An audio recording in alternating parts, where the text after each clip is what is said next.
A Dios lo que es de Dios. Audiolibro. La distinción entre el ego y mi verdadero carácter. Algo importante de tener en cuenta. O bien el ego está ahí y entonces no se conoce el verdadero carácter. O se conoce el verdadero carácter y entonces no queda nada del ego. Como no puedes tener ambas cosas, no puedes hacer distinciones, no puedes distinguirlas, no pueden estar presentes las dos al mismo tiempo. Solo una puede estar presente. En estos momentos, seas lo que seas, eres ego, y no debes preocuparte por distinguirlos. Si no hubiera ego, no habrías planteado la pregunta. El propio carácter no sabe de preguntas, porque es éxtasis, no un problema. A continuación, una paradoja. Antes de perder el ego, tienes que alcanzarlo. Solo el fruto maduro cae al suelo. La madurez lo es todo. No se puede arrojar por la borda un ego inmaduro. No se puede destruir. Y si luchas con un ego inmaduro para destruirlo y disolverlo, tus esfuerzos serán vanos. En lugar de destruirlo, lo encontrarás más reforzado, de una forma nueva, más sutil. Es algo fundamental que hay que comprender. El ego debe llegar a la cima, debe ser fuerte, tiene que alcanzar la integridad, y sólo entonces se puede disolver. No se puede disolver un ego débil, eso se convierte en un problema. En Oriente, por ejemplo, la mayoría de las religiones predican la ausencia de ego, de modo que, en Oriente, todo el mundo está en contra del ego desde el principio. Debido a esta actitud, el ego nunca se fortalece, nunca llega al punto de integración a partir del cual puede desaparecer, nunca llega a madurar. Por eso resulta muy difícil disolver el ego en Oriente. Es casi imposible. En Occidente, la tradición occidental, religiosa y psicológica, propone, predica y convence a la gente de que tenga un ego fuerte. Porque a menos que tengas un ego fuerte, ¿cómo vas a sobrevivir? La vida es una lucha. Si no tienes ego, te destruirán. Así, ¿cómo resistirse? ¿Quién va a luchar? ¿Quién va a competir? Y la vida es una continua competición. La psicología occidental dice que hay que alcanzar el ego, afianzarlo, pero en Occidente resulta muy fácil disolver el ego. De modo que cuando alguien que va en su busca llega a comprender que el problema radica en el ego, puede disolverlo fácilmente, con más facilidad que en Oriente. En eso consiste la paradoja, que en Occidente se enseña el ego y en Oriente se enseña la ausencia de ego. Pero en Occidente resulta fácil disolverlo y en Oriente resulta muy difícil. Te enfrentas a una ardua tarea. En primer lugar, alcanzar el ego y después perderlo, porque solo se puede perder algo que se posee. Si no lo posees, ¿cómo vas a perderlo? Si no eres rico, tu pobreza no puede tener la belleza que predica Jesucristo. Ser pobre de espíritu. Solo el rico puede hacerse pobre, porque únicamente se puede perder lo que se tiene. Si nunca has sido rico, ¿cómo vas a ser pobre? Tu pobreza será superficial. Nunca llegará al espíritu. Serás pobre en la superficie, y en el fondo ansiarás riquezas. Tu espíritu ansiará las riquezas. Tendrás ambición, un deseo constante de obtener riquezas. Solamente serás pobre en la superficie, e incluso te consolarás diciéndote que la pobreza es buena. Pero no puedes ser pobre, porque solo una persona rica, realmente rica, puede ser pobre. El simple hecho de poseer riquezas no significa ser realmente rico. Puedes seguir siendo pobre. Si sigue existiendo la ambición, eres pobre.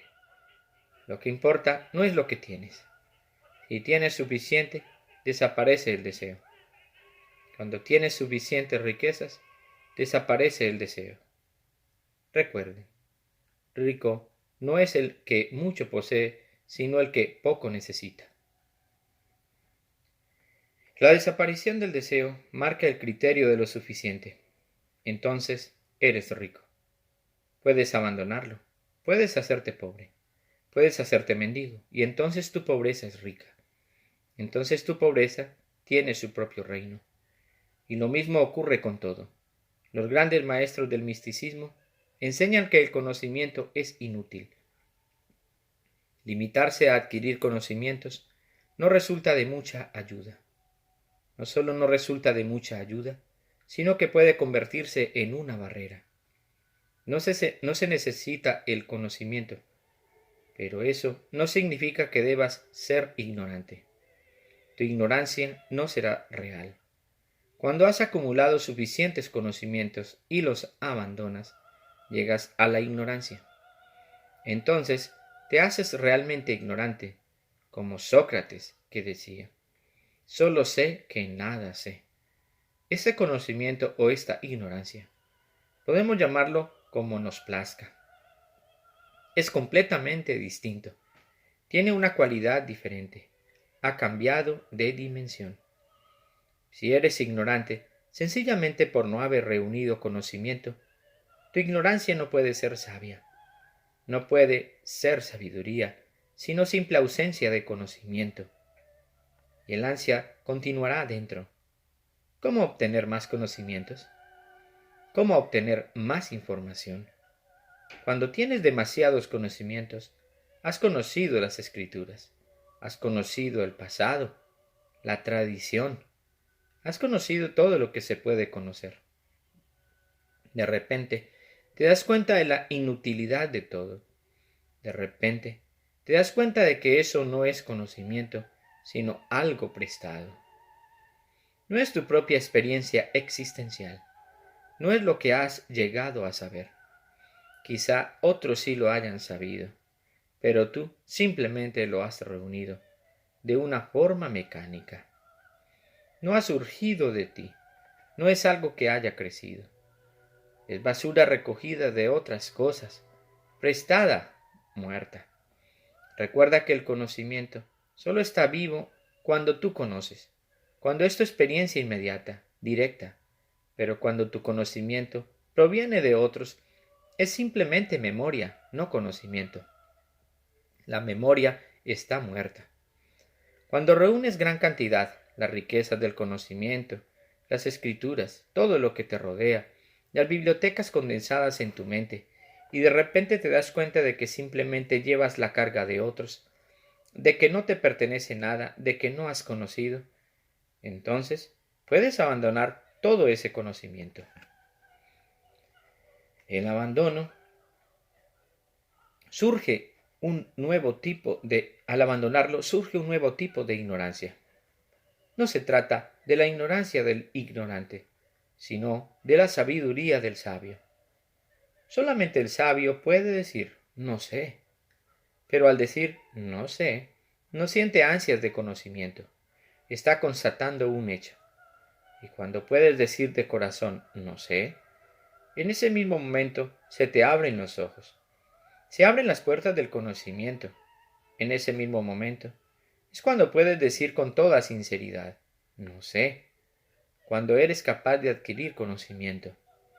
Esta ignorancia es muy hermosa, pero se obtiene mediante el conocimiento. Es la pobreza a la que se llega mediante la riqueza. Y lo mismo ocurre con el ego. Solo puedes perderlo si lo tienes. Cuando San Francisco de Asís desciende de su trono de riquezas y comodidades, se hace mendigo. ¿Qué necesidad tenía? Era un joven adinerado en su trono de riquezas, en la cúspide de su ego. ¿Por qué llegar a tal extremo? A cambiar su palacio por las calles, a mendigar. Pero en el mendigar de San Francisco hay belleza. La tierra jamás ha conocido un mendigo tan hermoso. mendigo tan rico, mendigo tan majestuoso, tal emperador. ¿Qué ocurrió cuando descendió de la gran mansión donde habitaba? Descendió de su ego. Las magníficas vestimentas y los invaluables carruajes no son sino símbolos, del ego, del poder, el prestigio, la posición social. Descendió desnudo y sobrevino la ausencia de ego. Esta ausencia de ego no es modestia, no es humildad. Encontrarás a muchas personas humildes, pero bajo su humildad funciona un ego muy sutil. Se cuenta de Diógenes. Fue un día a ver a Sócrates. Vivía como un mendigo. Llevaba la ropa sucia, llena de agujeros y remiendos. Incluso si le regalaban ropa nueva, no se la ponía. Primero la ensuciaba y la rompía. Fue a ver a Sócrates y empezó a hablar sobre la ausencia de ego. Pero con sus penetrantes ojos, Sócrates debió de darse cuenta de que Diógenes no era un hombre sin ego. Su forma de hablar sobre la humildad era muy egoísta. Por lo visto, Sócrates le dijo: a través de tu ropa sucia, a través de los agujeros de tu ropa, no veo sino el ego. Hablas de humildad, pero tus palabras proceden de un profundo centro del ego. Así ocurre. Así es como se manifiesta la hipocresía. Tienes ego y lo escondes con lo contrario, haciéndote humilde superficialmente. Esa humildad superficial no puede engañar a nadie. Quizá te engañe a ti, pero a nadie más. El ego no para de asomarse por los agujeros de la ropa asquerosa que llevas. Siempre está presente. Esto no es sino engañarte a ti mismo. No vas a engañar a nadie más. Eso es lo que ocurre si empiezas a desprenderte del ego inmaduro. Creo que el culmen del ego será el culmen de sus experiencias infernales. Será una pesadilla, y entonces no hará falta que nadie te diga: abandónalo. Te resulta difícil mantenerlo. El conocimiento se alcanza únicamente mediante el sufrimiento. No se puede prescindir de nada mediante argumentaciones lógicas. Se prescinde de algo solo cuando llega a ser tan doloroso que no se puede continuar con ello. Tu ego aún no te resulta tan doloroso, y por eso puedes sobrellevarlo. Es natural. Nadie puede convencerte para que lo abandones, e incluso si te convencieran, lo esconderías. Eso es todo. No se puede tirar nada que no esté maduro. El fruto sin madurar se aferra al árbol, y el árbol se aferra al fruto. Si los obligas a separarse, se formará una herida, y la cicatriz permanecerá. La herida continuará como si fuera reciente, y tú siempre sentirás dolor. Recuerda que todo tiene su momento, su tiempo para crecer, para madurar, para caer a la tierra y disolverse. También el ego tiene su momento, tiene que llegar a la madurez. Tal es el mecanismo de la vida. Hay que luchar para abrirse camino, hay que luchar contra los millones de deseos que nos rodean. Hay que debatirse, hay que sobrevivir. El ego es una medida de supervivencia. Si un niño nace sin ego, morirá, no sobrevivirá. Es imposible, porque si tiene hambre no lo notará. Yo tengo hambre. Notará que hay hambre, pero no la relacionará consigo mismo. En el momento que siente hambre, el niño siente que es él quien tiene hambre y se pone a llorar para que le den de comer. El niño crece mediante el crecimiento de su ego. Por eso el ego forma parte del proceso de desarrollo natural. Pero eso no significa que tengas que mantenerlo para siempre. Es un proceso de desarrollo natural, y para abandonarlo hay que dar un segundo paso, que también es algo natural, pero solo se puede dar el segundo paso cuando el primero ha llegado al punto culminante, al máximo. Cuando el primero ha llegado a la culminación, acéptalo, forma parte de tu desarrollo. Disfrútalo y llévalo al culmen. Cuando llegue al culmen, de repente te darás cuenta de que tú no eres el centro, que ha sido una tontería, una actitud infantil. Pero como eras aún niño, no pasa nada. Ahora has madurado y sabes que no eres el centro. Cuando comprendes que no eres el centro, también comprendes que no hay un centro en la existencia, o que el centro está en todas partes, o no hay centro y la existencia existe como totalidad, como integridad sin centro, como punto de control, o cada átomo constituye un centro. Jacob Boehme, místico y teólogo, dice que el mundo entero está lleno de centros, que cada átomo es un centro, y que no existe la circunferencia. Centros por todas partes, y ni una sola circunferencia. Existen dos posibilidades. Ambas significan lo mismo. Únicamente los términos son diferentes y contradictorios. Pero en primer lugar, tienes que convertirte en centro. Lo que pasa es lo siguiente. Estás soñando, y si el sueño llega a la culminación, se destruye.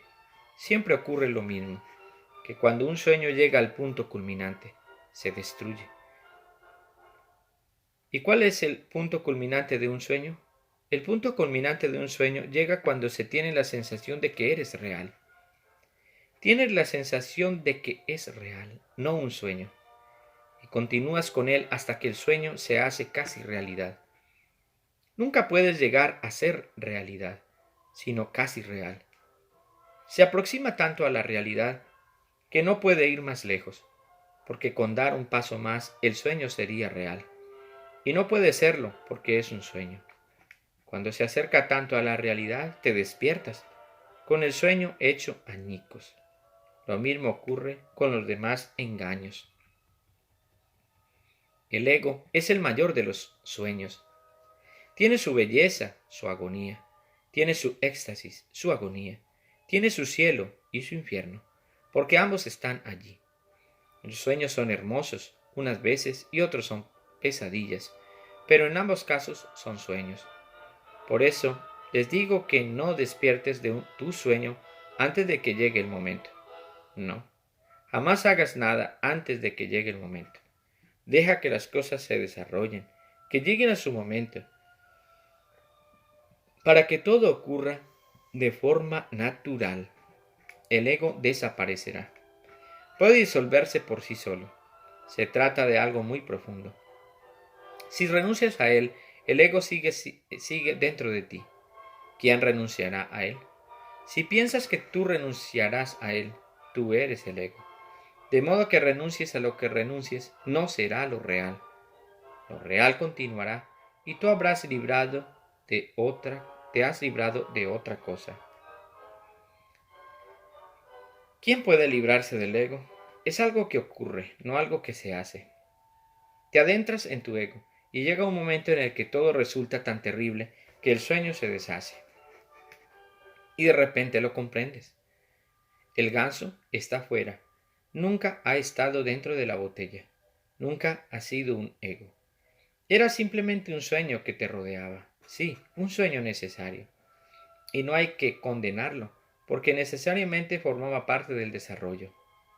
En la vida, todo es necesario. Nada es necesario. Nada puede ser innecesario. Todo cuanto ha ocurrido tenía que ocurrir.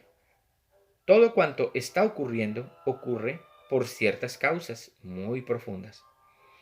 Se necesita para mantener el engaño. Es como un capullo que te ayuda, que te protege, que te ayuda a sobrevivir. No hace falta permanecer dentro del capullo para siempre. Cuando estés preparado, rompe el capullo y sal. El ego es como la cáscara del huevo y te protege. Pero cuando estás preparado, rómpela, sal del cascarón. El ego es el cascarón. Pero espera, precipitarse no te servirá de mucha ayuda. No te servirán las prisas. Quizá te entorpezcan. Deja pasar tiempo y no lo condenes porque ¿quién lo condenará? Observa a los santurrones mojigatos que hablan de humildad y modestia y mírales a los ojos. No encontrarás un ego tan refinado en ninguna otra persona. Su ego ha adoptado la vestimenta de la religión, el yoga, la santidad, pero allí sigue. Quizá no estén acumulando riquezas, sino acumulando seguidores, porque la moneda ha cambiado y cuentan con muchos seguidores. Quizá no anden en pos de las cosas de este mundo, sino del otro mundo, pero al fin y al cabo, los dos son mundos. Y pueden ser incluso más codiciosos, porque dicen que las cosas temporales, las cosas momentáneas de este mundo, son placeres fugaces, y ellos desean los placeres eternos. Tienen una codicia suprema. Los placeres momentáneos no los satisfacen. Ellos desean los placeres eternos. A menos que algo sea eterno, no se sienten complacidos. Su codicia llega a lo más profundo. Es absoluta y la codicia es propia del ego. La codicia es el hambre del ego. Por eso, a veces los santurrones son más egoístas que los pecadores y están mucho más alejados de lo divino. Y a veces los pecadores pueden llegar a Dios más fácilmente que aquellos, porque el ego supone una barrera. Los pecadores pueden librarse del ego más fácilmente que los santos, porque los pecadores nunca han estado en contra del ego. Lo han alimentado, han disfrutado de él, han vivido completamente con él, mientras que los santurrones siempre han luchado contra él y nunca lo han dejado madurar. De modo que mi actitud es la siguiente. Hay que perder el ego, pero quizá haya que esperar mucho, y solo se perderá si antes se cultiva. En eso reside la dificultad del fenómeno, porque la mente dice, sí, tenemos que abandonarlo. ¿Por qué cultivarlo? La mente dice, si tenemos que destruirlo, ¿por qué crearlo? Si haces caso a la mente tendrás problemas. Como la mente es siempre lógica y la vida es siempre ilógica, nunca coinciden. Se trata de simple lógica, de simples matemáticas, que si vas a destruir una casa, ¿por qué construirla? ¿Por qué tomarse la molestia? ¿Por qué tantos esfuerzos y pérdidas de tiempo y energías?